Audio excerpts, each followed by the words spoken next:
Good evening, everyone. Today is Monday, June 21st, 2021. We are the Westwood Select Board, and we are still remote, according to the most recent act. The Governor Baker's June 16, 2021 order extending certain provisions of the open meeting law, Chapter 30A, Section 18, to allow remote meeting participation until April 1st, 2022. The June 21st, 2021 Select Board meeting will be conducted via remote participation. First thing I'd like to do is invite Westwood Media to record and ask if anyone else is recording the meeting. Seeing none. Okay, we will continue. So first on the chair's update, let me just bring you up to date. For those of you that don't know, Inclusive Westwood is a collaboration with the Westwood Library, and they are working in collaboration with Inclusive Westwood, Hale Reservation, and Westwood Metco, and offer a summer series featuring performances and discussions about equity and anti-racism. There are two events that have already taken place: a virtual Pride Month discussion with welcoming schools facilitator Danielle Murray, who facilitated a Pride Month discussion of experiences lived by transgender Americans. And the Juneteenth Playback Theater event was held at Hale Reservation on the afternoon of June 19th. The celebration included entertainment, storytelling on issues of race, identity, and belonging through theater and music. There are two more events still coming up. On July 20th from 7 to 8:30 at the Westwood Public Library, we'll be holding a virtual book discussion of the book Castay by Isabel Wilkerson, featuring Westwood's Metco director, Latifa Frank. In August or September, the date is yet to be decided, as is the location, We Are Not Free by Tracy Chi, book discussion in collaboration with the Westwood Library. Registration information is posted on the Westwood Town of Westwood website and on the Westwood Library Facebook pages. June is Pride Month, and the Westwood Library has several books and resources and displays in both the children and adult sections to help celebrate Pride Month. Stop by the library and review some of the amazing books that they have. And let's see, moving right along to our scheduled hearing.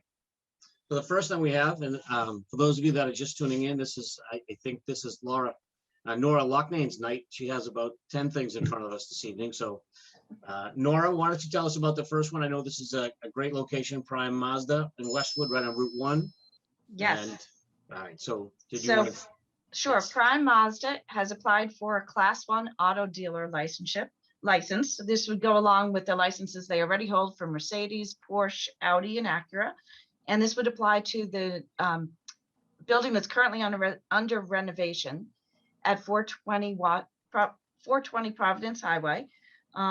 That building is just over 41,000 square feet. It's under renovation, expected to be completed later this summer. And they are requesting a license for new Class 1 motor vehicle license for both new and pre-owned sales, for service and for parts as well. And I think we have a couple of representatives here: Justin Lauder, Joe Girardeau, and Ian Logie. Yes. Nora, can I just confirm the name of the entity is AMR Holdings-MN? Yes, that is the correct. Okay. No, I don't have any questions. Actually, AMR Automotive Holdings. AMR Automotive Holding? Yeah, I just want to make sure we say correct. Hyphen MN. Yeah. LLC. Okay. So anything you'd like to tell us, gentlemen? Well, since you bothered to join us this evening, anything you'd like to tell us? Other than that, we're excited to open another location in Westwood. Not too much to it.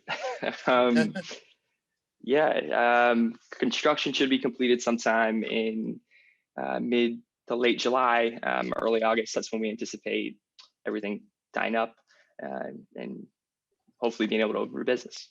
Okay. So the building permits are all in order. They've been to the zoning board. They have a special permit for their new signage to go up soon. So everything looks like it's ready to go, and I would support the application for a Class 1 dealer's license. Okay, Ms. Nicky, any questions? Nope. I'll make a motion when you're ready. Hold on a second. It is a public hearing, John. So Mr. Gotti, any questions? None. Okay. Since it is a public hearing, we'll open it up to see if there are any questions. Trish, can you tell me, or Paul, are there anyone any questions in the? Nothing? Okay, Okay. No questions. I move that the board grant a Class 1 motor vehicle license to AMR Auto Holdings -MN LLC, doing business as Prime Mazda Westwood, located at 420 Providence Highway, pending final inspections by public safety departments. Also for the board to authorize electronic signatures of the select board to be affixed to the license applications. Second that. okay. Mr. Hickey, Aye. Mr. Gotti, Aye. and I vote aye as well. Congratulations. Good luck, gentlemen. Thank you. Thank you for joining us. Thank you very much. Okay, next. Nora's still here, All right? right. There you go. Nora. Yes, I'm still Okay. here. So We if you're have ready, the next public- hearing is for a taxi company renewal for two companies, American Taxi and Family Taxi. So as you may recall, we usually do our taxi renewals at the end of the year. And last year, during the emergency, state of emergency for the pandemic, the board granted a 6-month extension of existing taxi licenses, subject to the requirement that the license holders would have to apply for their apply to continue their license within 6 months, so by the end of June. 3 of the taxi license holders that we had back in late 2020 chose to renew, as they usually do, at the end of 2020. 2 of them decided not to renew at all, and then 3 others said that they would hold over and wait until this June to see how they were doing. Of those 3 that held over, 2 of them, American Taxi and Family Taxi, are now interested in renewing the license. So they would be renewing from now until the end of December, just continuing that license. And the 2 license holders have all their paperwork in order. Both of them have had their successful queries. The American Taxi Company still needs to be meter certified. So if the board is interested in issuing the license renewal, I'd ask you to make that one subject to metering certification. And Family Taxi just still needs to have its vehicle receive police inspection. So I would ask for the same thing with that one, that if you're interested in granting the renewal of the license, you make it subject to a successful inspection of the taxi vehicle by the police department. Did you get that? Yeah, so Nora, I'm fine with the licenses. So the motion simply says that it would result with favorable inspections with public safety. Wouldn't metering cover that? Yes, I believe metering is not with our public safety division. I think I'd have to check on that to see who actually does the metering. It may be another arm, but I think that would cover it. You could I just think say so. I think so too. I think successful inspections. yeah, I think the motion as written is fine. If it's not, tell me, okay? John, any questions? I don't have any questions, so. Rob, any questions? Okay, it is a public hearing again, so we have to open it up to the public. Any questions, Trish? No, there's no questions. Okay, then I will right, entertain so- the motion. I move that select board grant a 2021 taxi company license to American Taxi and Family Taxi. These 2021 licenses will expire on December 31st, 2021, and are pending satisfactory query results, favorable vehicle inspections with public safety. And again, I'd ask that the board authorize electronic signatures to be affixed to the license renewals. Seconded. Okay, Nora, is that Okay. okay? That's fine. all right, Mr. Hickey, Aye. Mr. Gotti, Aye. and I vote aye as well. Okay, So now there are 5 taxi companies doing business in Westwood, and then the one livery company, Boston Carriage, and that's it. So our numbers have decreased since the last time we've done this. okay. Nora, what was the highest we've ever had? It was either 8 or 9. Yeah. Oh, okay. Yeah, I think it was 8, John. I think it was 8 too. Yeah. Okay, All right. next we have a public hearing again for an application for right. an unintended donation container license. Yes. So this latest one, license hearing for an unintended donation container. The application was submitted by Windward Trading LLC, and they are interested in placing an unattended donation container for the Red Cross, proceeds benefiting the Red Cross. And they'd like to place it at the Westwood Senior Center at 60 Manhattan Street. The application was reviewed by Lena Arena DeRosa and by Jim McCarthy. And the owner's authorization was signed by Chris Coleman. The proceeds from the sale of materials that come from this donation container will be sent to the American Red Cross Mass Bay Chapter Disaster Relief Program. The bin would be a standard 4-foot by 5'7" bin, and it'll be located on the grass area in the northeasterly corner of the senior center parking lot. So that's between the edge of the parking lot and the football field, close to the softball field. So if you can kind of picture that corner, if you're cutting through the back way into the football field, you'd go right past the location where this container would be. They will be emptying the container weekly or more often than that, if necessary, to prevent overflow. But weekly is their minimum scheduled emptying. Okay. And this has been reviewed by town planner. There was an administrative site plan approval that was granted on May 28th. So everything is in order if the board's interested in granting this license. Yeah, and the good news is it's clearly marked, so if anyone has any questions or concerns, it's right on the container. Yes, that they're required to have a sign on it with a phone number and the operator's information so they can contact them. Yeah, and this one clearly does, including an email address. Okay. Have we ever had these collection boxes at the senior center? A while ago, there was one at the senior center. We also used to have some of them in the municipal parking lot in Islington. And I think a very long time ago, there was actually one at the library as well. And Nora, if in the event that it becomes, I know this will empty it as often as possible, but if we seek to terminate this, what's the notice requirement? So the license is a 1-year license, and you could terminate for cause during that year, but usually what you would do is renew it after 1 year, and if there are problems that have come up in that time frame, you can choose not to renew. Okay. So in the proposed action, it doesn't have that. Can I just put that this one is good through December 31st? Yes. Like the rest of them? Okay. Okay. Mr. Gotti, any questions? John, any questions? Again, it's a public hearing, so anything, Trish? Nothing, Tish? Nope, there's nothing in there. We do have Jane Osborne on, who's from Windward. I don't know if you have any questions. No, I don't think so. It's pretty straightforward. Okay. So I move the select board grant an unintended donation container license for Windward Trading LLC for container to be located at the Westwood Senior Center, 16 Hatton Street, with a renewal date of January 1st, 2022. Second that. Okay, Mr. Hickey, Aye. Mr. Gotti, Aye. I vote aye as well. Okay. Thank you. All right, next you have a regulatory agreement, actually 2 regulatory agreements for 2 affordable housing units, which were purchased by the Westwood Affordable Housing Associates. And I think Lou Rizzoli may be here and he would like to join us. This is Jane O'Donnell. The addresses of the 2 units are 42 Lanark Drive and 14 Gay Street Extension.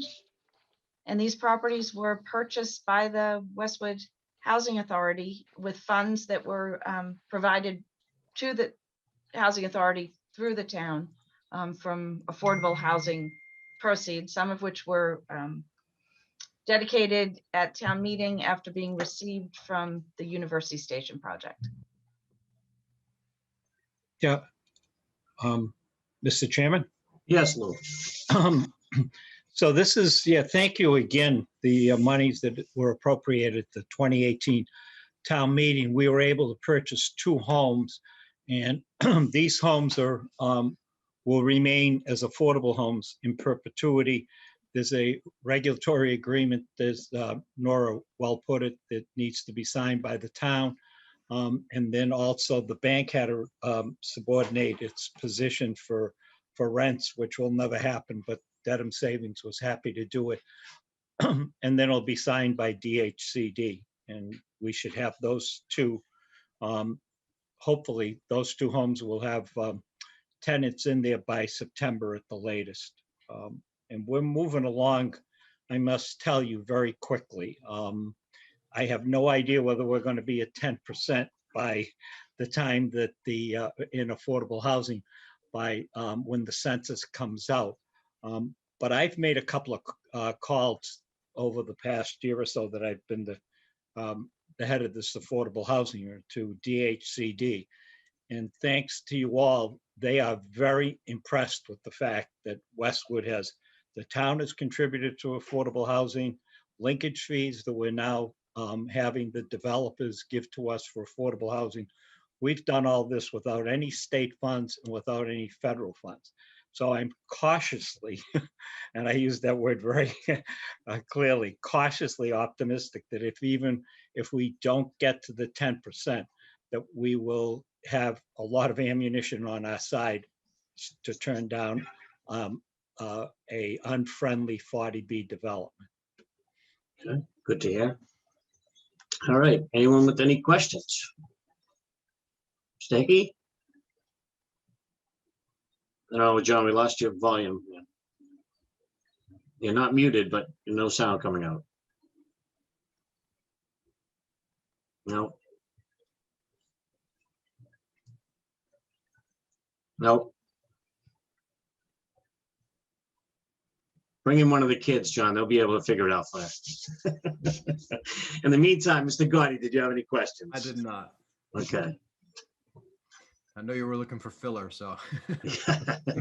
Michael, do you hear me now? Now we can hear you, John, yes. You know, I told you, just bring in one of the kids. They'll fix it. Yeah, the kids had just plugged something in while I was trying to talk. No, I really just wanted to say, Lou, we're really lucky to have you. You've done thank you. tremendous work here. And these two houses coming online and Highview and Burgess being built, it's just all such positive momentum. So Yeah, thank you for all you've done. Doing a great job to get to that 10%. We're doing our best. Also, thanks to Jane O'Donnell for all the work she's done in getting the marketing program up and running and getting these two properties so that they can count towards our subsidized housing inventory. Thank you, Jane, for your work. I know, I knew you had to be on the screen for a compliment or two, so. All right, Mr. Hickey. All right, I move that the board authorize the chair to sign the regulatory agreement for two affordable housing units located at one at 42 Lanark Drive and one at 14 Gay Street Extension as purchased by the Westwood Affordable Housing Associates, Inc., WAHA. Okay, I'll second that. Mr. Hickey, Aye. Mr. Gotti, Aye. and I vote aye as well. Thank you, Lou. Thank you, Jane. Thank you. Keep up the good work.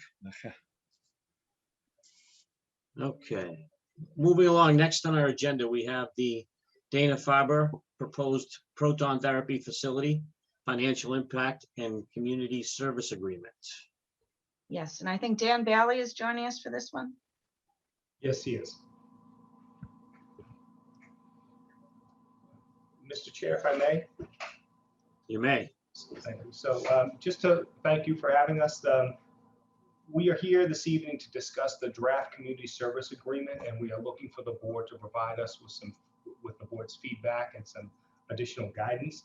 I'm going to turn it over to Special Counsel Dan Bailey to just go over the draft agreement and really just, again, to hear from the board on your thoughts. Okay, thanks, Chris. Everybody hear me okay? Yes. Okay. And I'll also, I'll present this, but I'll certainly invite Chris, Nora, Pam, and Pat in to make any additional comments or anything that I might forget to say, because they've been quite involved with this along with me for the last couple of months. First, a little bit of background. I think that probably most of the people on this call, on this meeting, know this background, but there might be some people in the audience that don't. So I'm going to just touch on this a little bit. When University, and I'm going to turn off my phone. When University Station was reproposed back in 2012, 2013, the select board at that time entered into a development agreement with the New England Development and its development partners. And that development agreement did a lot of things. It provided certain startup funds to bring in additional police and fire staff. It provided mitigation funds to the schools. It provided some mitigation funds for some additional software and other things that were necessary in the assessing department. And on the town side, the town agreed to try to do certain rezoning, to try to obtain certain state infrastructure grants. The good news was that it all went through, it got approved. The town did what it said, was able to do what it said it would do. And the developer made payments and built the project. And here we are today with really just one, maybe two parcels of land left in that project. And Dana-Farber is proposing as you heard about 2 weeks ago, a Proton facility on the parcel of land left on University Avenue.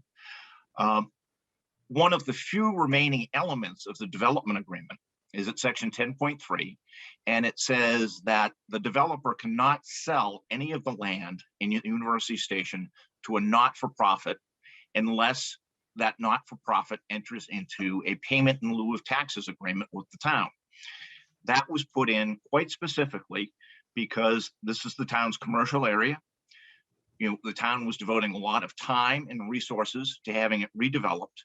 And there have been instances where other towns have done the same thing, only to turn around. And the most infamous or famous incident was Watertown, where the town of Watertown probably 20 years ago put a lot of effort into redeveloping the arsenal to watch it get sold to Harvard and not be able to get any tax payments on it. So we wanted to be quite aware of that and quite careful about it.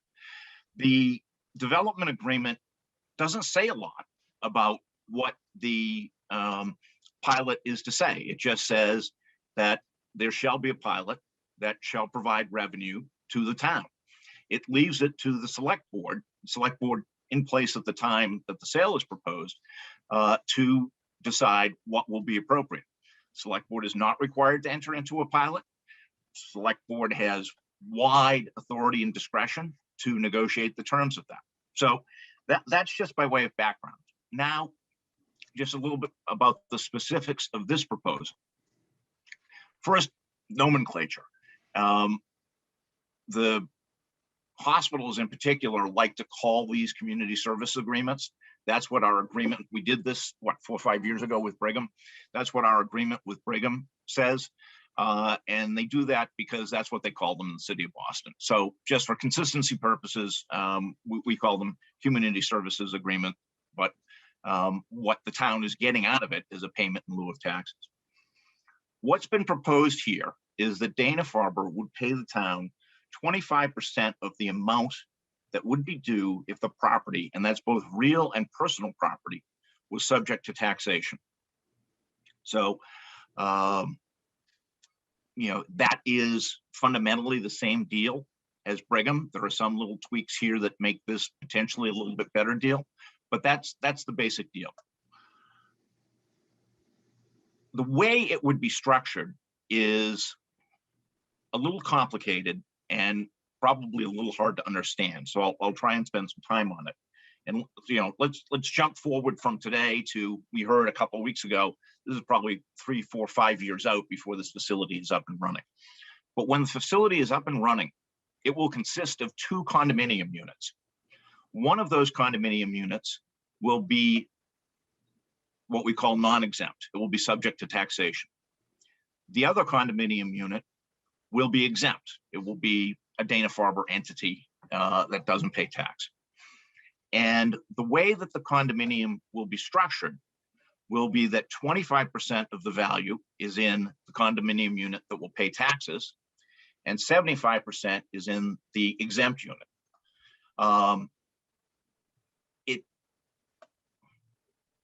I understand it's a little hard to understand how that might work. And condominium law in Massachusetts is not easy to start with. One of the hard parts of it is you can't establish the condominium until the building is built. But as I think about this as a vertical condominium with a slice somewhere through it where there would be a demising wall. And on one side of the demising wall is 75% of the value, and on the other side is 25%. And it will be picking up both some building and probably some equipment. And the personal property tax rate for commercial property equipment is the same as our real estate tax rate for commercial property, $28 and something cents. So that's the way the product will ultimately take shape down the line. Let's go back to what's it going to be like at the beginning. You know, one of the comments that we had to Dana-Farber, and I want to make really clear that while we've talked with them some, we haven't had extensive negotiations here because we've been waiting to talk to the board and get some direction from the board about, you know, what issues are important to you. You know, we mentioned some things that we thought that they could address. And one of them was, you know, Brigham didn't pay any taxes during construction. So we said, well, you know, we'd like you to pay taxes during construction. And they came back and they agreed to, you know, at closing, they will ground lease the property to a tax-paying entity. So between closing and the start of construction, they would continue, whatever this entity was, would continue to pay taxes. Currently, the taxes paid, I think, are about $83,000 this year. And of course, they creep up usually about 2.5% a year. I had one of my partners who is a real estate tax specialist look at that. I wanted to make sure that that worked and that would result in us being paid commercial taxes. I have a memo, and you know, he said, yeah, it's fine. You know, that's tried and true. And I checked with a couple of other people, and it frequently occurs, particularly in the city of Boston. So the next step is what happens between start of construction and completion of the condominium units.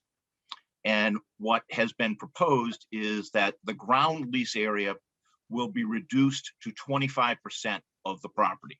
So the town would continue. So 25, I didn't say that well. 25% will continue to be paid to the town as tax revenue by a for-profit entity, and 75% would be exempt. So during construction, you know, and it's always tricky, you know, and I think at some point what I want to do here is to do a timeline and work with the assessors to try and say, okay, here's what'll get paid in years 1 and 2, here's what's likely to get paid 3, 4, and here's what gets paid at the end. But during construction, we would still be realizing 25% tax payment on the improvements as they're constructed. One important thing to mention is, and I'm almost done, there's a fail-safe provision, a floor that says if the full cash value of the taxable unit falls below 25% of the full cash value of the entire property, Dana-Farber will make up the difference. So, you know, the twist there, and we've been through this, and we're really now getting down into minutia of municipal finance, but if that revenue is not commercial tax revenue, it's considered a gift and it's not carried on the commercial tax rolls. But that's something we deal with in the future and want to make, you know, be careful to have it be as close to 25% as we possibly can. But the important thing is we always get 25% of the full value of the revenue. So of course, this is all nice theoretical stuff, but what does it mean? And I know you have some information. You know, we've been working, you know, I wrote a memo a couple of weeks ago that you have that projected some numbers, but we've been working since then to come up with some better numbers or better understanding of the numbers. And Dana-Farber provided us with some information that Pat and I cross-checked with Dr. Keppel, who you remember from a couple of weeks ago. And you know, she said, yeah, you know, order of magnitude, that seems to make some sense. So the numbers that Dana-Farber has provided us are $51 million for the building, $32 million for the Proton equipment itself. That's the accelerator, the beam, and all those other things that we learned about a couple of weeks ago that I can't remember. But then there'd be a land cost, which they have not provided us. That's not in those numbers. And I think I sent something out. Yeah, I did send something out earlier today saying, well, the current assessed value is somewhere a little over $3 million. But then I went and looked up, because I remembered the Brigham deal was a big number. I went 8.25. Okay. Yeah. So I think that you would be safe using 8.25 as a floor here, Yeah. for, that value. And, that brings us up around, low 90 millions for value. Now, when I use the word value, I want to be careful. I'm not using it right. Construction cost of those elements. One question that we have not yet answered, and we're going to have to get answered, and we need to meet with the assessors to do this, is how does cost of construction translate into property value for purposes of calculating property taxes? Because as Dr. Keppel reminded us when Pat and I talked with her, this is a unique facility. You put it on the market, you don't have somebody coming along to buy it. So, we've got to understand from the assessors how, in a unique situation like this, they would value it. The other piece of information that you have is, what would be a traditional commercial use on this location? And what we used was the Makita office building, which is right next door. It's a little smaller than, it's 40,000 square feet. Dana-Farber is proposing 50,000 square feet. But the full assessed value, which will be realized starting in FY22 of the Makita office building, is $6.8 million, which results in net new revenue to the town, net new tax revenue of just under $110,000. If the Dana-Farber Proton Center was built, and I had $88 million earlier today because I really hadn't done my homework yet on trying to figure out what the land was worth. But even if it's $88 million and they're paying 25% of that, that's about $540,000. So, 4.5, 5, don't ever ask a lawyer to do numbers, but that's about 5 times what Makita would pay. Look, there are a lot of other issues. The agreement here is for a term of 20 years. One distinction certainly is that when it's a commercial office building use, you never need to revisit the whole pilot discussion. But I'll stop talking, because I think, as Chris said, the purpose of this discussion tonight is to get input from the board. And so I'll turn it back to you, Mr. Chair. Okay, thanks, Dan. So Dan, I guess the first question is because I didn't see it in the agreement, to prevent Dana-Farber from selling the other condo at any point in time? It doesn't seem to be, because let's face it, the agreement was with the Wing and Development. Now Dana-Farber Institute comes in. I didn't see anything in the agreement which would prevent them from flipping the condo, if you will, so to speak, at some point in time to another nonprofit. I didn't see it in there. Maybe I missed it, but I did read it all. I think there's a restriction as one of the exhibits that prevents them from doing it. The LDA does run with the land, so they couldn't do it without coming back to the board. That next successor in line would be subject to that same provision in the LDA. Okay.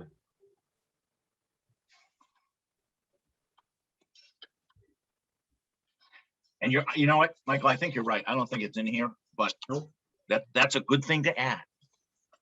Yes, it is. That's why it's good to have several lawyers read it. Little things come on up. something like this, I couldn't agree more. Because that was the first thing that jumped out at me, is like, all right, where's the restriction to prevent them from flipping the condo into another nonprofit?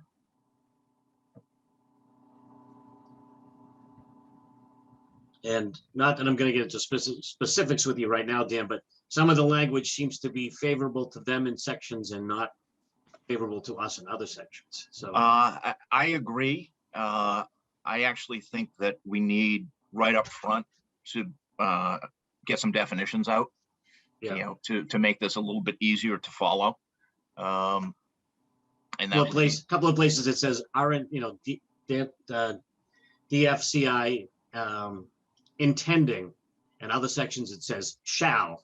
So there's a little bit difference of interpretation as we know under the law for those types of terms. I That's mean, I for think sure. the hardest thing is on the construction, but I think, you know, if nothing else, we could probably reach an agreement if we get that far as to, you know, what they'll pay what, you know, during the construction, as opposed to waiting for the assessment. You get a number that we all agree upon if we get to that.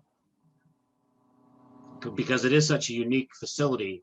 And I know that Boston is the only one that has one, and try to dig through that to figure out how they're assessing it based on Mass General. I'm not sure we could even do that.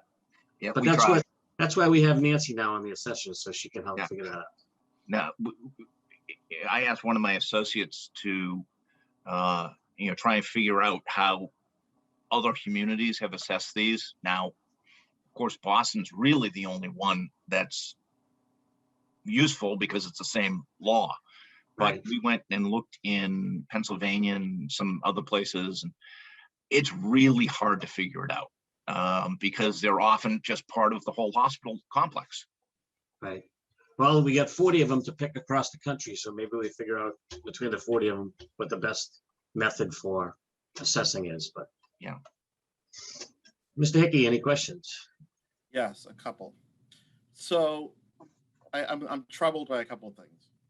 When we entered into the pilot agreement with the Brigham, we were in a very different real estate market, and the goal was to introduce a new entity, healthcare, to University Station. We entered into that knowing it would bring over 100,000 people a year and would shore up the brick and mortar retail, the restaurants, the hotels, and it did what it was supposed to do. And we're going to now do the second phase of that and continue that positive momentum. And so I'm troubled that Dana-Farber has come along and we have arbitrarily set 25% as this starting point for taxation. The starting point for taxation is the full taxable value of both the real property and the personal property and relief from there. I'm feeling like we're bargaining against ourselves. Who decided we're going to start bargaining at 25%? It's what they proposed. Okay, well, I mean, I'm not entering into anything at 25%. So they lost me there. I mean, who goes into a negotiation willing to pay, you know, 25 cents on the dollar? So we accomplished what we sought out to do with the Brigham. That is now a hot commodity down there. We can do better than what they're proposing. Comparing it to the Makita building is one comparison, but comparing it to for-profit entities that may want to go down there is a whole other discussion. So I don't, if someone made this proposal to me, I would just say no. Come back with something more realistic. Now, there's obviously a discussion to be had about the uniqueness of their personal property. That's fine.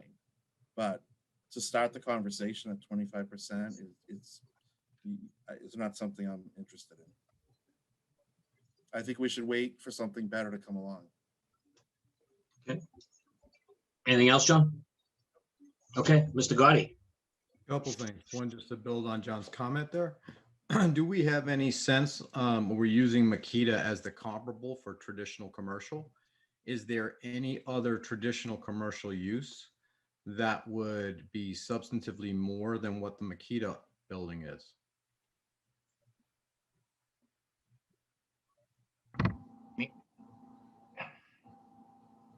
I mean, I'll try to answer that. As a general rule, office buildings are the highest per square foot value. You know, currently, I mean, warehouse is tearing it up. But I don't, know that that's forever. The other thing that could be very high value would be lab space. But, lab space tends to try and be near other lab space. So I'm not sure that this would be a good market for it.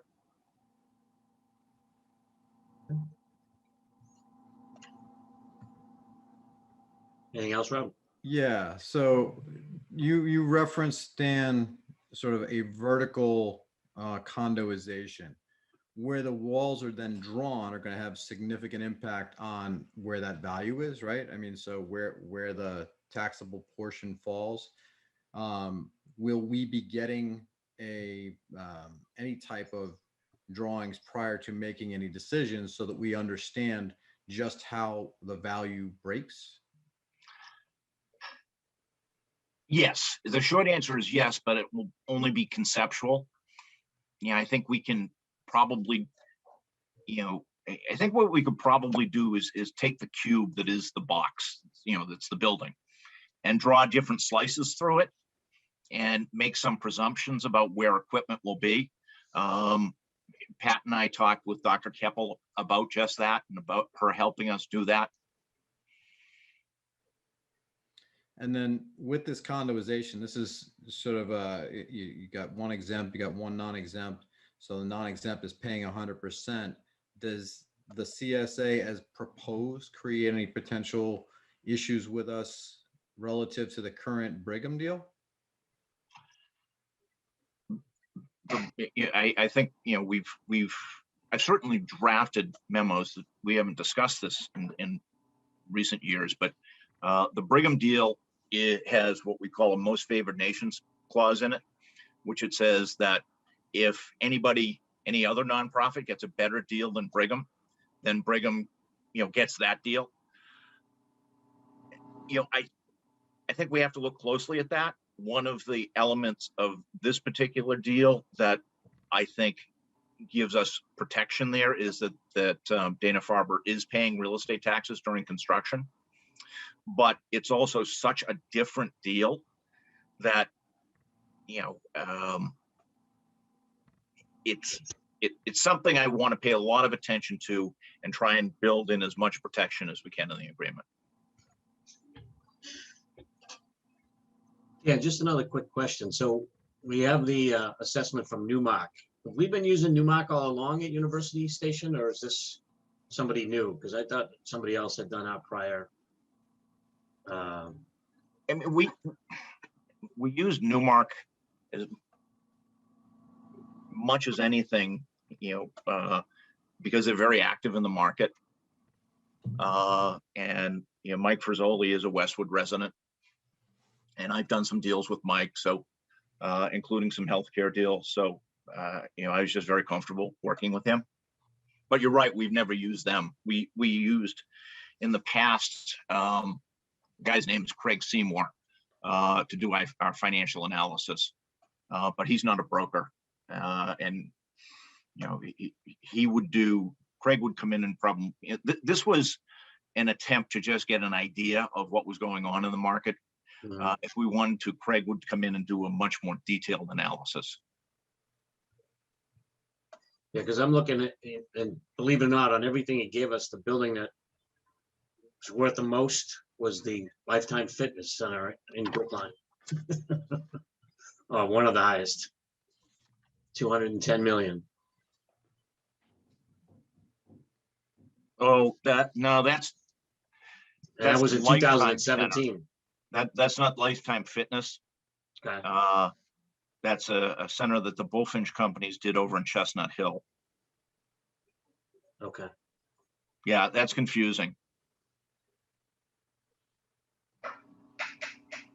But yeah.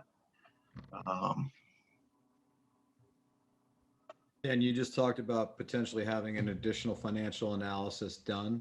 Would that be projected out over the full 20 years of the agreement? You could do that. Okay.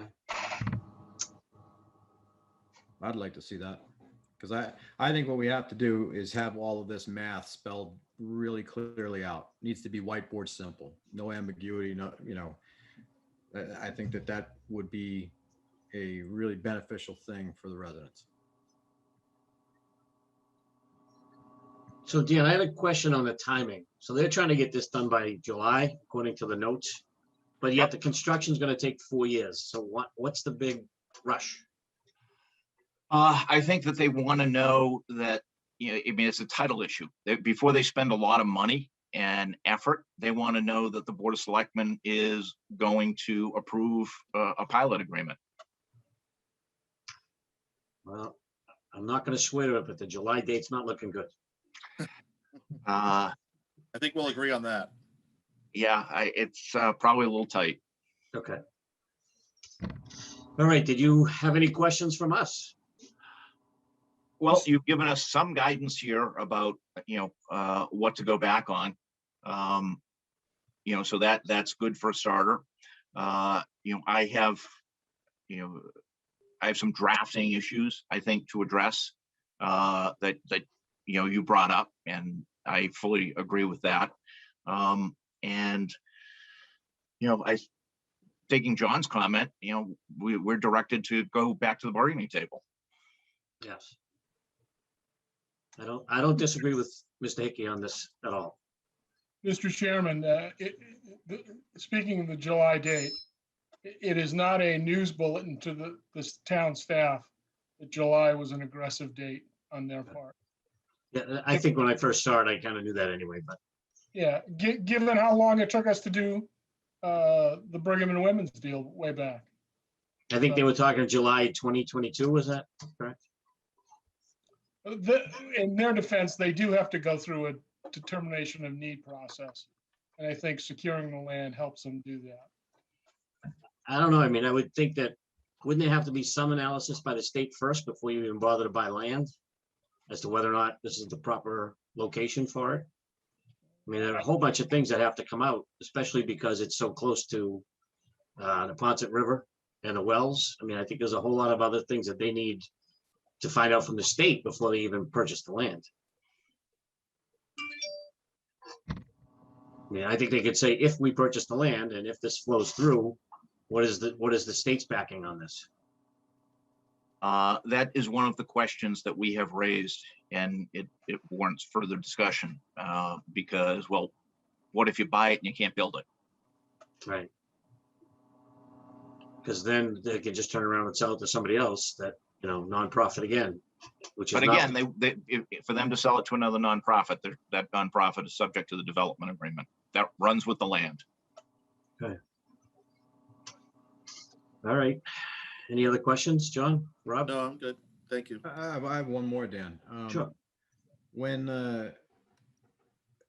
you get to sort of the end of the 20 years and they're interested in potentially selling that property, as I recall, they've got some pretty thick cement walls in there that are absorbing radiation. What happens? How is that? I would imagine the NRC has some type of regulations on how that's disposed of and how it's removed. Absolutely.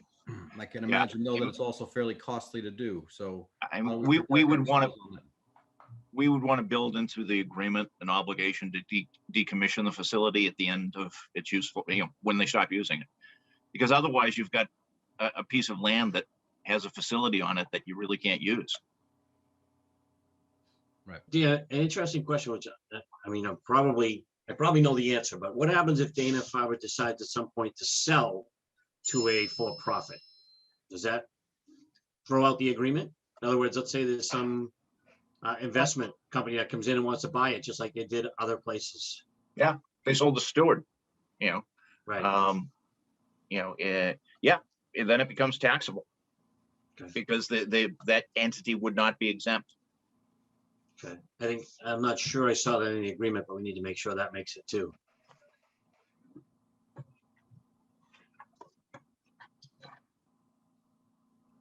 I mean, they were more concerned about their own if they no longer become tax exempt under the law, but we did not cross the bridge on sale. Yep, I got it. Okay. Okay. Seeing no other questions, we have 6 candidates in the wings. Oh, geez. So thank you, Dan. Thank you, Dan. Thank you. Thanks, Dan. We'll be back. Okay. Thanks, Dan. Yeah, bye. Okay, so we have a joint session with the planning board who are joining us as well, I believe. And we have 6 candidates to replace Mr. Gotti, who suddenly decided not to stay on the planning board. Rob, you could have done both, There's nothing in the statute that prevents I you. know I could. Are you a divorce attorney as well? We can find you a good one, Rob, but Claire was already here asking, just in case. Hello, planning board friends. All right, we still got a couple more. We got Chris coming in.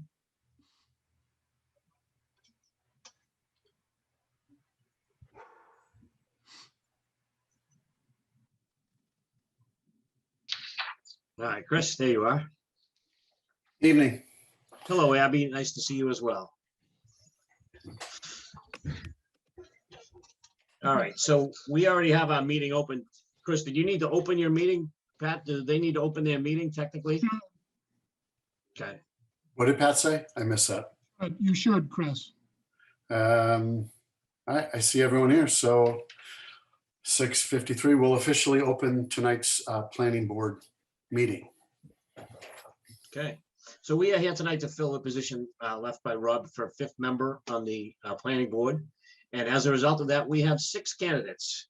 And so we have had a resume, cover letters, all dispersed to everyone here. Everyone had, I'm sure, had a chance to read them and review them. And so we're going to have our candidates come in one at a time. And they're each going to answer the same question. And it was provided to them ahead of time so that no one gets caught off guard and so that the first person is not at a disadvantage over the last person. So I wanted to make sure it was fair for everyone to do that. So the first one that Tish is going to let in for us is Eric Alden.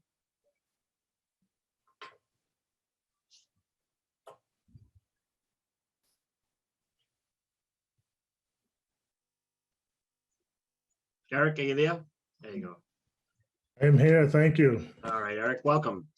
So Eric, I'm sure you were listening, but we've all had a chance to review the materials and submitted. So everybody looks great on paper, but we want to give you an opportunity to sell us and to tell us why or what qualifications you have that makes you the best candidate and why you should be elected to the planning board from the members that are here this evening. Beautiful. Well, I'm going to make your decision easy tonight then. Okay, you got 1 to 2 minutes and it's going to be a hard stop at 2 minutes, so don't go too long. Not a problem. I won't take that long. Chairman Walsh, members of the select board, Chairman Paff, members of the planning board, I appreciate the opportunity. Just a quick rundown of who I am. I've lived in Westwood, my wife and my 2 daughters for about 16 years. We live on Fisher Street. My daughters have gone through the Westwood school system and are both currently just became juniors at high school. I was just re-elected to the Westwood Housing Authority and also a member of WAHA. I'm currently the vice president of a chapter of the Boston Main Street program.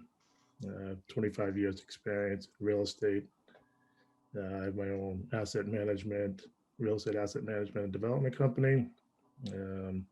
My experience includes, all areas that the planning board deals with: real estate development, construction, project management, buying and selling, zoning, planning. And my biggest accomplishment in town, my favorite accolade is that I coached youth soccer for 10 years. That was my favorite thing to do here. So we've all been tasked with the same question: why are you the choice we should make? And it really comes down to the question that was on your advertisement, and that was that you are looking for someone who has experience with plan reviews, land use, zoning, engineering, and service on municipal boards. So quick bullet points: plan reviews. I know how to read and understand plan reviews, including site plans, building plans, topography charts, blueprints, project timelines, construction management. I use this in my business on a regular basis. Land use. I understand and can decipher zoning code and land use conditions. I understand what is and what is not permitted on a parcel or an area is an area that I've worked in for 25 years. Engineering, I know how to interpret blueprints and plans. I have knowledge on different construction theory, materials, techniques. And my favorite, municipal boards. I'm a current member, as I said, of the Westwood Housing Authority, WAHA, Boston Main Streets, chapter vice president for 15 years. I've served on a number of economic development boards, municipal planning boards, small business associations, and community civic associations in Boston, both Boston and Vermont. All right, Eric, thank you very much. Eric, I want to say, to all the 6 candidates, and since you're the first, they'll all get to hear it. Thank you for stepping up. We have great people in Westwood, and I wish you well. And we're going to bring in our other 5 candidates, and we're going to send you off to the other side of Zoom for a little while. And welcome to pay attention and see what happens as the vote continues. Thank you, Eric. Thank you. Next, we have Joshua Ames.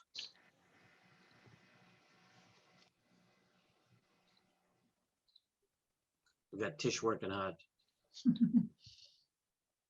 Let me take Eric out. Yes, please. I will take. Hi, everyone. Hey, Josh. So Josh, you've been listening. I'm sure you heard it. You have 2 minutes to tell us. We've had a chance to review everything that you gave us. Thank you for stepping up, putting your name in the hat. But you got 2 minutes to tell us why you should be on the planning board and what makes you the better candidate than the others that we have. Great. Go for it. So first and foremost, good evening to everyone. I really do appreciate being considered to fill this vacancy. And to be frank, I had a bit of trouble formulating an answer to this question because I couldn't in good conscience answer that I am the best candidate as the question was presented. I'm a data-driven person and I lacked the information required to make an informed opinion. I didn't know who the other candidates were, what they were bringing to the table, how any of the other candidates might complement the current board. What I can say with surety is that in addition to years of technical experience, my energy, my analytical mindset, my introspection, my integrity and honesty would all be extraordinary value to the board. To focus on my technical experiences over my 20-year environmental health and safety career, I've performed numerous design reviews associated with architectural and MEP design requirements, as well as life safety code compliance and environmental impact assessments for projects big and small. These have ranged from linear accelerators at hospitals to emergency generator installations in urban environments, high-powered antenna installations on residential buildings, to complete construction of a 12-story life sciences building in the seaport. As a safety professional, this is always a challenging exercise, as you have to balance the operational, aesthetic, conservational, and safety goals of a project. I see the Westwood Planning Board as being faced with balancing these very same constraints. And in my experience, this is a challenging endeavor, one that not everyone can perform. It's not a role devoid of managing conflict. It requires extensive communications. It requires a passion for continual learning. All of these I have. The May Planning Board meeting, for instance, I could have provided a lot of valuable feedback on items touching on several core EH&S competencies: stormwater erosion control, traffic circulation and safety, RF emissions, environmental conservation, noise pollution, and hazardous material storage. These are the things I do and work on every day. So I think that would fit very well into my skill set. So again, thank you for your time and your consideration.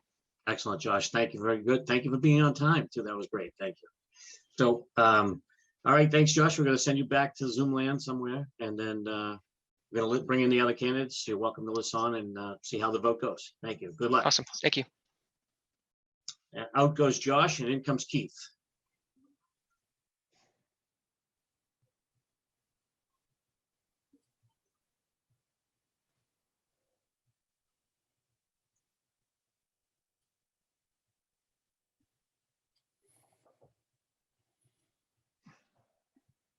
Hello, Mr. Flanders. How are you? Hi, I'm good. Good. How are you? Welcome. So as I'm sure you've been listening in the other side of Zoom land, that you know the question. So the question is, what makes you the best candidate? We've all had a chance to review what you submitted to the select board or to the planning board. We've all had a chance to review it.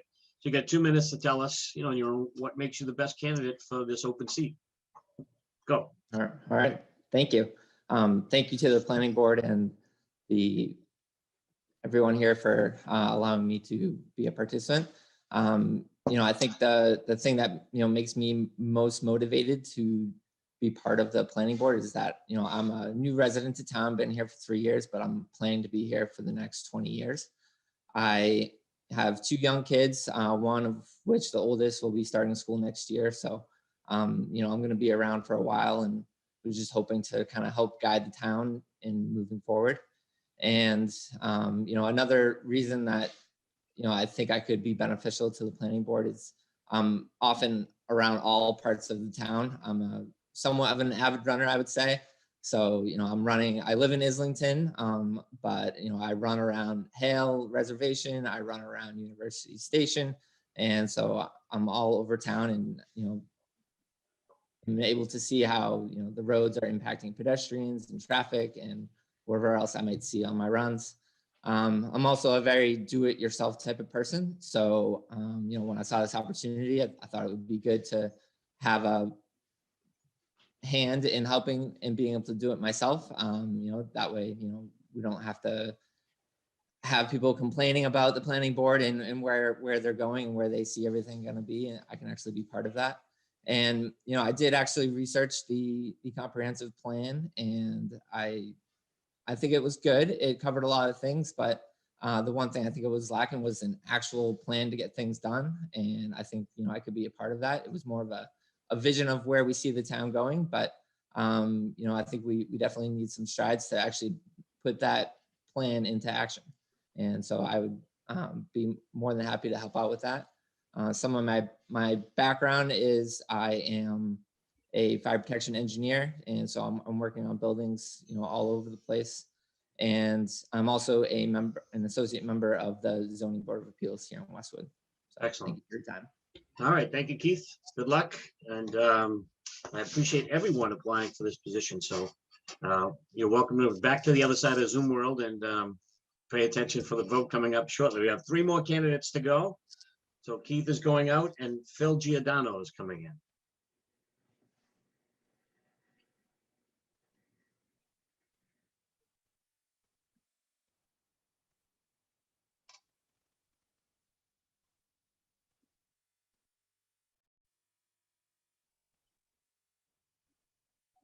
Hi, can you hear me? Hi, Phil. How are you? Good, how are you? Good, thank you. So Phil, you know the question, you know the I drill do. by now. I know you're 4th in line, so you know the drill by now. So I you got do. 2 minutes to tell us why you should be on the planning board and what makes you the best candidate. Given that I ran the recent election, I think I have a pretty good sense as to what residents are concerned about and what the planning board represents of the residents. And I have over 30 years as an attorney, but I'm a kid that grew up in construction. My dad was a plumber, my grandfather was a plumber, and my learning before pre-college was crawling in and working on water heaters and whatnot. I have handled all aspects of real estate transactions in a commercial and business and residential setting, whether it's the development side, the residential side, representing lenders, buyers, and sellers.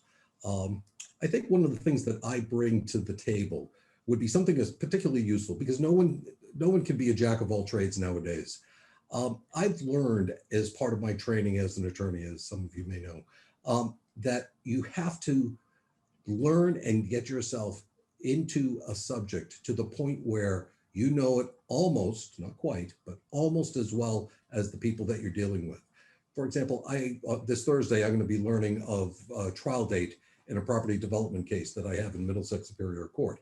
I'm going to be having as witnesses engineers, developers, all sorts of individuals. We're going to be dealing with engineering issues, land use issues, blueprints, the issues that go into construction. And I think I can bring those issues that a interesting perspective to the table.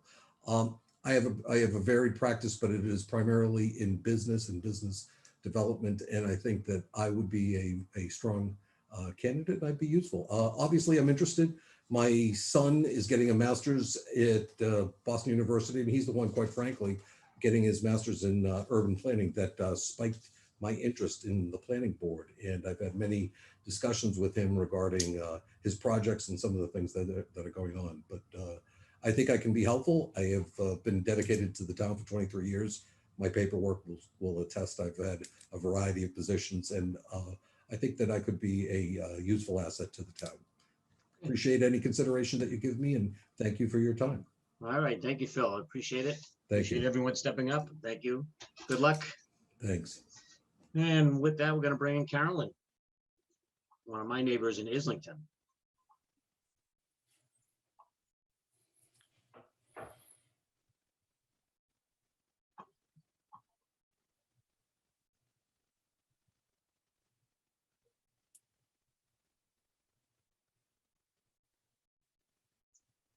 Let's see, Carolyn, are you there? Can you hear us?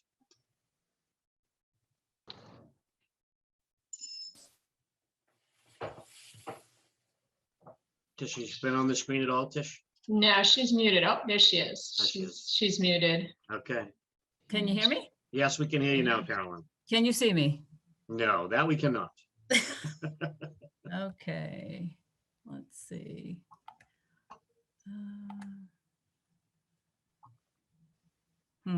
Let me see.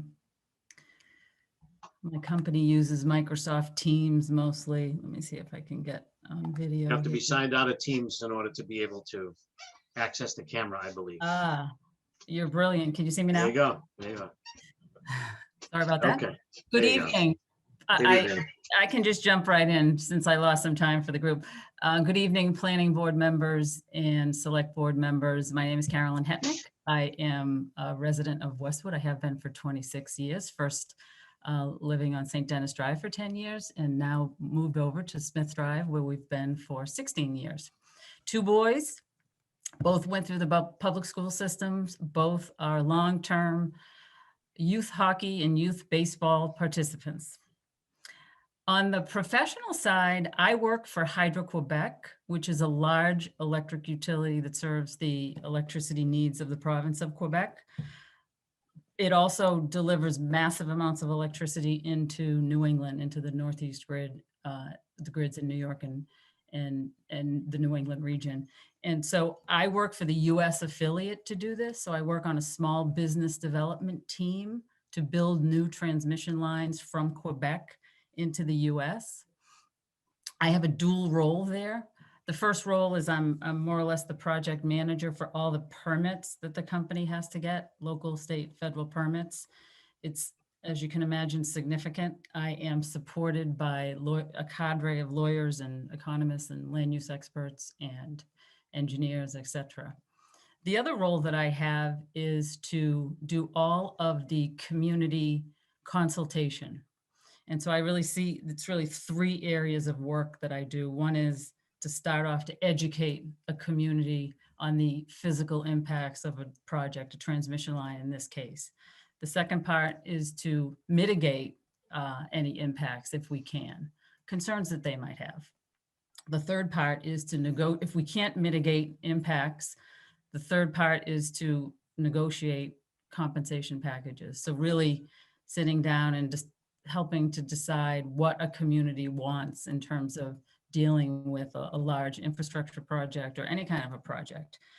So when I saw this opportunity, I really felt like if the board could benefit from a project developer perspective, that's what I can bring to the table. That's why I'm interested. Excellent. Thank you. Thank you. Thank you for stepping up. It's nice to have new faces trying to get into Westwood. That's very nice. Thank you. All right, Carolyn, we're going to send you out back to the other side of the Zoom wall, and we're going to bring in Mr. Mccusker.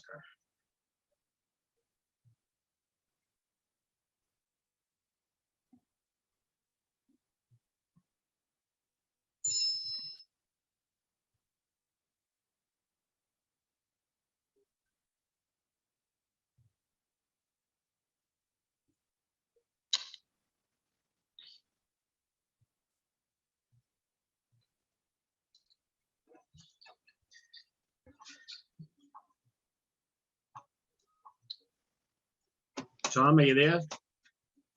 I know he's still on mute, but. He's still on mute and he's not on video. There he is. He's coming. Okay. Am I here? Yes, you are. Okay. Almost all the way here. We can hear you, Tom, but we can't see you. But that's okay. All right. So, Tom, everyone else, you get to go last just by alphabetical order, although we're only at M and we got all six candidates in. So. Let me tell you a little bit about myself. I came to Islington in 1966. And I ran for the Board of Assessors in 1967 and came in 8th out of a field of 8. In 1968, I was fortunate to be elected to the Board of Selectmen, and I served on the board for about 8 years, and I was appointed town council. And I served as town council for 42 years. and retired, I think it's 2 years ago now, and I miss being involved. This is my town. I want to have something to say about how it develops. So I would ask both boards' consideration to be appointed to this position. Thank you. Thank you, Tom. Okay. Tom, we're going to send you back to the other side of Zoom world. Okay. And, thank you, Tom. Thank And so with that, I guess I'll ask anyone have any anything they'd like to say on behalf of any of the candidates they saw. Just unmute yourself from the planning board if you will have something you'd like to say. Chris, did you want to start off? Well, I think my view of this, filling this seat, I see it as an opportunity to identify who of these candidates is best able to jump in and help the planning board. I don't see this as an opportunity for someone to dangle their feet in getting involved with town politics or town government. I don't see this as an easy way to get an elected position. I am looking for someone that can step in and help the planning board until next April. So with that in mind, that's what I'm thinking when I'm reading these resumes and cover letters and listening to the answer to the question. So every board member is entitled to, use whatever criteria they want. But as a planning board member, I'm looking for someone that can step in and help us right away. Someone who understands not just zoning, but the process of bylaw legislation and has gone through the rigors of hearing applications for large scale projects. Don't know if we have any coming down the pipeline, but both large and small are important. And if there's somebody who can do it better than others, then I would look at that person as the best qualified to help us out. Okay. Kate? Michael, Kate? I just wanted to add though. Go ahead, John. No, I think we're all thinking it, but we are really fortunate to have 6 great people, and it's kind of a hard problem to have. And this is the second time in a year that these boards have had to get together. And I just want to make sure that we recognize that in both cases, we had really a great cadre of people step forward. And, it goes without saying, it's a good problem to have. Yeah, and it's really hard too, John, and Kate can testify to this. It's awful hard when we do this on a debate and here, with everyone still watching and then try to pick someone over someone else. It's really difficult. And I wish there was a different way to do it, but there really isn't. So I agree. Rob, anything you'd like to say before we try to wean this down? No, it's just going to be a high quality problem that we have here, Yes. So we've got some wonderful qualified people. So I'm not going to add anything beyond what has already been said. Okay. Any other members of the planning board wish to be heard before we try to take a vote? Yes, go ahead, Kate. Thank you. I did just want to say, again, I know it's been said already, but as someone who went through this process and was not chosen earlier in the year for a temporary spot, I would just highlight to all the candidates who put their hat in the ring to please look for other ways to become involved in the town. We really appreciate the initiative and drive to do such a thing, and please don't let it deter you from finding other ways to be of service. Really appreciate it. Thank you, Kate. All right, so Chris, any ideas? How would we like to do this? Does somebody want to make a motion on someone and go from there, or we want to take a vote? Mr. Hearn, any suggestions on your end, sir? Yes, I think you should take nominations in seconds. Okay. And then take a vote. And if you end up if someone gets 4 votes, they should get the seat. Okay. And if not, you perhaps have to have another round. Right. Okay. Would anybody like to make a motion for any of the 6 candidates?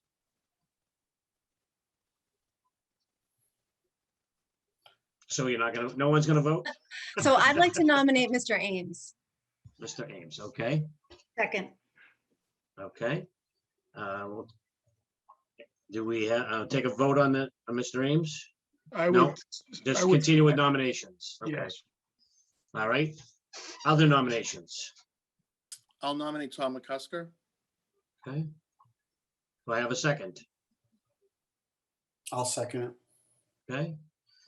Other nominations. We have Mr. Ames and Mr. McCusker. Any other nominations at this time? I'd like to nominate Eric Alden. Eric Alden, okay. Do we have a second? Second. I'm sorry, yes? Yeah, second. Okay. So we have Mr. Alden, Mr. Ames, and Mr. McCusker. Any other nominations at this time? Okay. Seeing that, do I have a motion to close the nominations? So moved. Second. Okay, all in favor? Do I have to do a roll call, Mr. Hearn? You do. Okay, Mr. Hickey, to close, this is the motion to close nominations. Aye. Mr. Hickey? Aye. Mr. Gotti? Aye. I vote aye as well. Kristen, do you want to take the roll call on the planning board? Sure, Dave, Aye. Ellen, Aye. Kate, Aye. and I vote aye. Okay, nominations are closed. We thank those three candidates that were not nominated. We hope that you will continue to try to serve the town in any way possible. You know, it's a tough thing, but as you heard from Chris, we're trying to fill that slot only till April. And then a seat will be available for, even if someone gets appointed, one of the six get appointed, that seat will still be available come April of next year. So just be- Michael, yes, John. point of order. If the three nominated candidates, one of them has to get 4 votes. Correct. So the other 3 may still be in contention. No, I don't believe that's correct, but that's why, because we closed nominations, John. So we'll But narrow if you- it down. Go But ahead, Mr. Mr. Hearn. Chairman, Yes, if I may, yes, point of order, if you are unsuccessful in getting 4 votes for someone, you'd have to go back and renominate. okay. Someone could renominate one of those 3 people. All right, then I stand corrected. All right, so first we have Mr. Alden.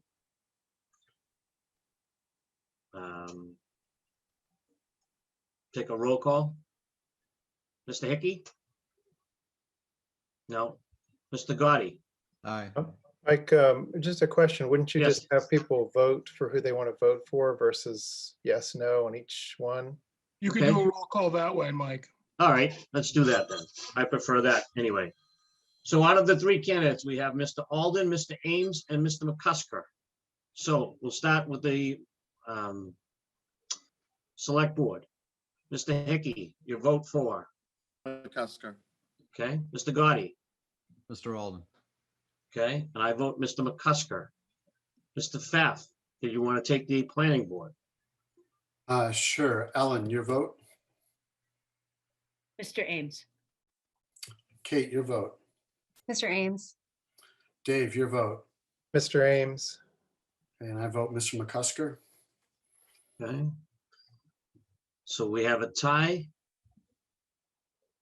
You do. You have 3 votes for Mr. McCusker, 3 votes for Mr. Ames, and 1 vote for Mr. Alden. Okay. So then we will remove Mr. Alden from the list. Is that If correct? that's what the consensus is. That sound like the consensus?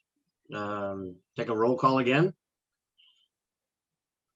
Why don't you take a motion to remove Mr. Alden in a Okay. second? I will entertain a motion to remove Mr. Alden from the list.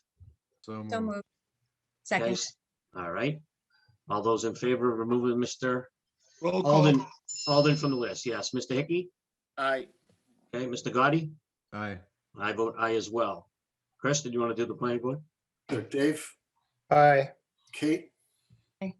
Ellen, Aye. I vote aye as well. Okay. So we are down to 2. We're down to Mr. Ames and Mr. McCusker. So let's either or, and we should have a winner based on this number. But Mr. Hickey, Mr. McCusker. okay, Mr. Gotti,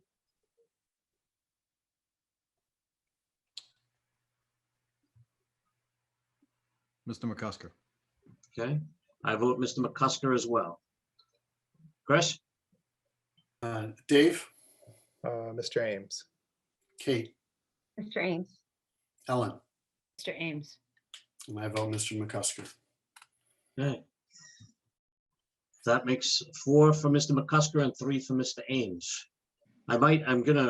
Usually I don't say this, but I'm gonna tell you, I voted for Mr. Mccusker because I think it's unlikely that he will run again, but I think he has a name that's already out there anyway, but I think any of the other candidates would have a leg up running into the election next year. So that's just a little thought behind me, is to try to make a fair playing field for any one of the other 5 candidates if they so seek to run for the planning board in April. But any other questions or comments? Michael, so I would Yes. move at this time to appoint Tom Mccusker to the vacancy on the planning board until the conclusion of town meeting in 2022. Okay, do I have a second? Second. Okay, thank you, Rob. All right, Mr. Hickey, Aye. Mr. Gotti, Aye. and I vote aye as well. Chris, take your roll. Ellen, your vote on the motion? Sorry, I didn't hear that. Aye. Dave? Aye. Kate? Aye. I vote aye as well. Okay. Well, congratulations to Mr. Mccusker. Thank the other 5 for putting in. We hope that you'll come back to us with another difficult decision at some point to make in the future with your name for consideration. Chris, did you need to a motion to close your meeting? Yeah, I'll take a motion to close. So moved. Second. Do a roll call vote to the planning board to close. Dave? Aye. Kate? Aye. Ellen? Aye. I vote aye as well to adjourn. Thank you very much. It was Good nice night, to all. see you. Come back and Thank see you. us again at any Thank you point in very the much. future. All right, thank See you. you soon. Good night. Good night.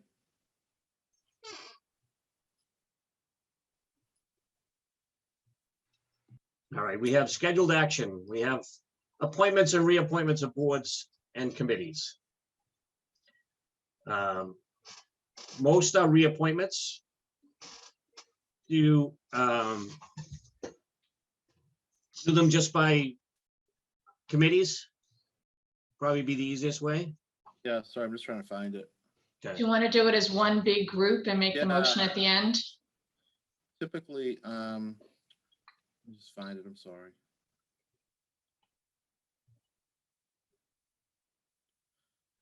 Page 98, Yeah. John. Yeah, Tish, do you want to just read them? Do you want me to read them? Yeah. Are we I'll make a doing it? motion. We'll do it as one large group and just make the motion at the end? Perfect. Yes. Okay. Mr. Chairman, if I may, Yes, Mr. Ahern. Ms. Healy, as she reads them, if you have a question about one particular group, you can shout hold, and you should come back and have a discussion about that group. Okay. So the first is the aide to the Adeline Firm, Albert Wizialko, Pamela Dukeman, James Gavin, Janice Poland, Lena Arena De Rosa, Patrick Ahern, and Josepha Jowdy. Air Traffic Noise Abatement Officer, Michael Walsh. American with Disabilities Act Coordinator, Christopher Coleman. Audit Committee, Susan Flanagan Cahill. Building Survey Board, John Deckers. Cemetery Commission is Frank Jacobs as member, Brendan Ryan and Christopher Coleman as ex officio. Chief Procurement Officer, Christopher Coleman. Commission on Disability, Mary Ann Cardy as a member and Lena Arena De Rosa as an ex officio member. Compensation Agent, Christopher Coleman. Conservation Commission, Karen Skinner-Catrone as ex officio. Council on Agent, Stephanie Romales as a member, and we have 2 new appointments, Bob Murray and Lou Rizzoli as members. Election officers, do you want me to go through each one or just as the group? I would read the names. Okay. Marilyn Fox, Susan Scales, Joan O'Brien, Lynn Lawless, Frances McQueen, Michelle Berluti, William Sevitt, Karen McGilly, Ann Neville, Diane Schneider, Paula Scoble, Claudia Duff, Michael Beaumont, Thomas Daly, Jennifer Kinnear, Carol Lefebvre, Margaret Hoyt Rustrian, Wendy Wilhelm, Terry O'Neill, Patrice McGinnis, Kathleen McDonough, Elaine Arp, Lauren Murray, Roger Christian, Joanne Peterson, Jennifer Zotterman, Karen Barita, Joan Broderick, Barbara Laws, and Jane Wigan. Fair housing, Did you intentionally leave off Ian? yes, Yeah. that was, yeah.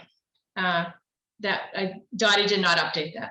So Fair Housing Director is Christopher Coleman. Fire Chief, John Deckers. Housing Partnership for Housing Committee. Member would be Michael Mccusker, Lou Rizzoli, Abraham Glazier, Victoria Macready's, ex officio Christopher Coleman, and then 2 planning board appointees, Chris Paff as member and Kate Wynn as alternate member. Lean Process Board, Mark Murphy and James Galvin. MAPC representative, this is a planning board nomination, which would be Ellen Rollins as an alternate member. MBTA Advisory Board, Stephen Olenoff as member, Ellen Rollins and Kate Wynn as alternate members. Municipal Hearings Officer is Christopher Coleman. MWRA would be Robert Raftery and Todd Corchin. Parking Clerk would be Christopher Coleman. Pedestrian Bike Safety Committee, ex officio Abby McCabe and Christopher Coleman. And member for the planning board would be Kate Wynn. Recreation Commission, Robert Phillips, Mitchell Katzman, Paul Tusseri as members, and Elizabeth Phillips as an associate member. Regional Transportation Advisory Council, Dave Atkins as a member. Registrar of Voters, John Cummings. Three Rivers Interlocal Council. These again are planning board appointments. Will be Dave Atkins as a member and Chris Papp as the alternate member. Tish, I'm sorry to interrupt. Can I just get a hold on the rec? I was on mute. I'm sorry? Can we do a hold on rec? Is that the Sure. proper procedure, Michael? Yes. Thank you. Yep.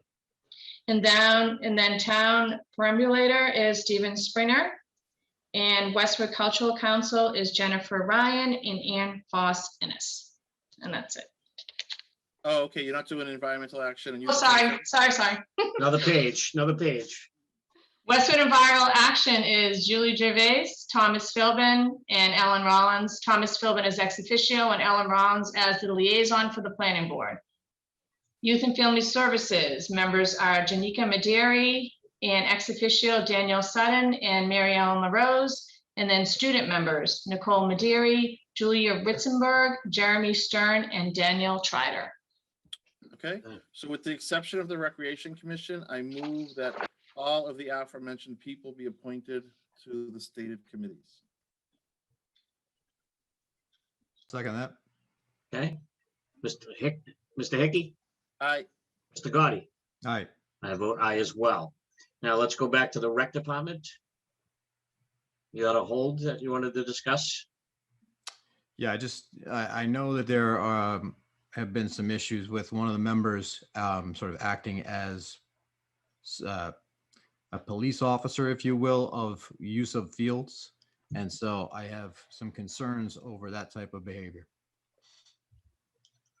You can take it offline and take it up next month. Yeah, why don't we do that?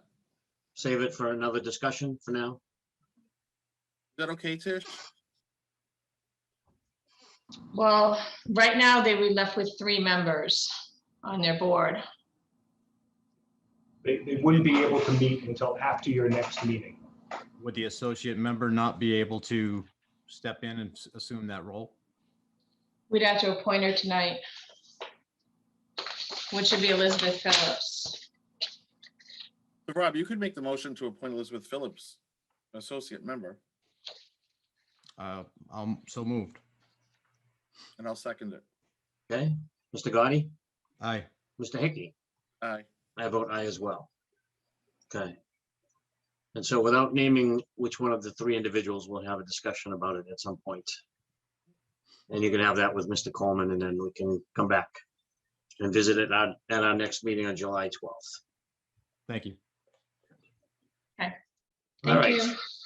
We have 2 more areas. First is the Department of Public Works Director contract, which is spelled out there. And so this is for the Public Works Director Todd Corchin.